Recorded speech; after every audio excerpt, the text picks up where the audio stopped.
Pembahasan kali ini saya akan memaparkan mengenai domain COBIT yang kedua, yaitu APO atau Align, Plan, dan Organize. Nah, di APO ini berkaitan dengan aspek-aspek perencanaan IT yang selaras dengan arah strategi bisnis. Apa saja sih yang masuk dalam perencanaan di dalamnya? Yang pertama, biasanya di dalam perencanaan IT itu pasti perencanaannya jangka panjang. Inisiatif-inisiatif yang akan dilakukan 3-5 tahun ke depan itu biasanya dicantumkan di dalam perencanaan jangka panjang IT.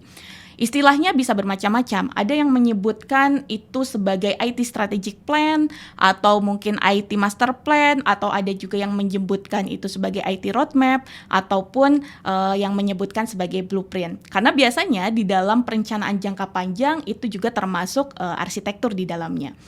Nah, kemudian perencanaan berikutnya yang harus dilakukan pada tahapan APO ini adalah inovasi. Jadi, inovasi-inovasi yang berkaitan dengan IT, berkaitan dengan teknologinya, itu perlu dikelola juga. Dari mana idenya muncul, kemudian bagaimana kita mengidentifikasi atau menganalisis kelayakannya sampai dengan diimplementasikan, itu masuk dalam areanya yang ada di dalam APO. Nah, kemudian setelah kita memiliki perencanaan jangka panjang yang ada di dalam IT Strategic Plan atau IT Master Plan, tentunya harus dikelola inisiatif-inisiatif yang akan dijalankan 3-5 tahun ke depan. Biasanya kita sebut sebagai portofolio, di mana portofolio itu isinya adalah inisiatif-inisiatif tadi. Nah, di dalam portofolio nanti yang akan diimplementasikan menjadi project-project yang akan dikelola oleh masing-masing project manager. Nah, selain itu, inisiatif-inisiatif yang ada di dalam perencanaan IT jangka panjang itu juga harus dikelola secara investasinya. Dalam penyusunannya, kita harus mengidentifikasi berapa sih perkiraan budget yang dibutuhkan untuk setiap implementasi dari inisiatif-inisiatif tersebut. Nah, kemudian juga kebutuhan dari sisi SDM yang akan menjalankan perencanaan ataupun implementasi yang ada di organisasi tentunya harus direncanakan juga.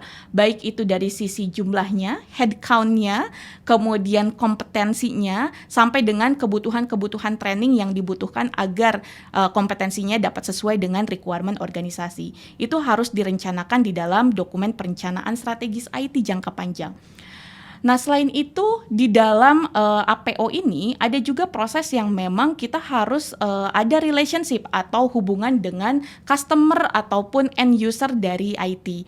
Nah, ini biasanya disebut di dalam dokumen relationship management dokumen, di mana di dalamnya ini IT harus memastikan bahwa demand dari stakeholder IT ini dapat dikelola dan juga solusi-solusi IT yang dapat diusulkan ini dapat memenuhi ekspektasi dari sisi bisnis ataupun dari sisi organisasi secara keseluruhan. Nah, selain itu, di dalam relationship management juga perlu dilakukan survei kepuasan untuk memastikan bahwa apakah solusi IT yang disampaikan kepada end user ataupun customer IT baik internal maupun eksternal sudah memenuhi ekspektasi mereka atau tidak. Atau dari sisi kualitasnya sudah memenuhi target yang ditentukan atau tidak. Maka survei ini harus dilakukan secara berkala.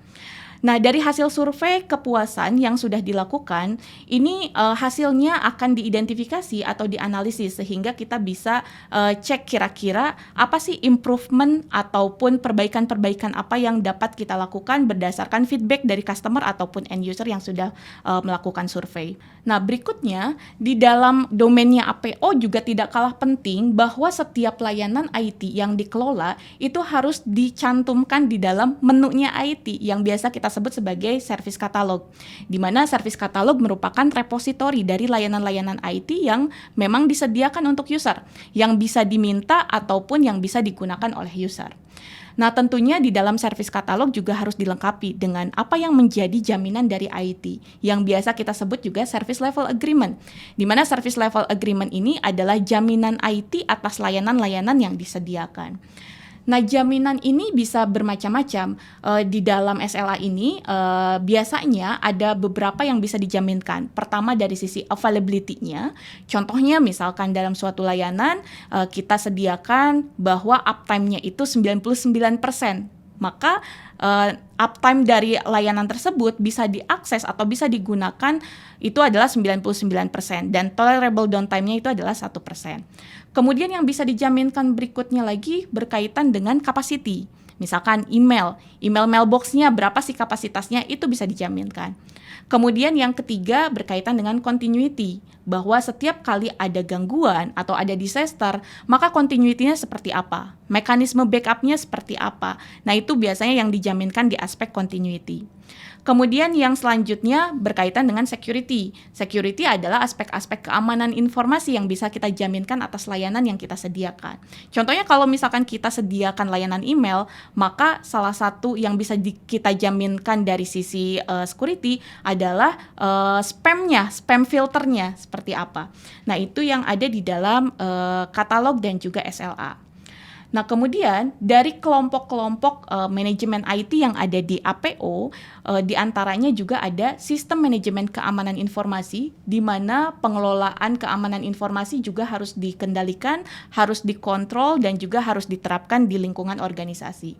Dan yang terakhir yang ada di dalam APO adalah manajemen data, yang mana ini adalah proses yang baru di dalam COVID 2019, dan ini tidak ada di COVID versi sebelumnya. Oke, mudah-mudahan ini bisa bermanfaat. Sekian untuk pemaparan dari sisi APO.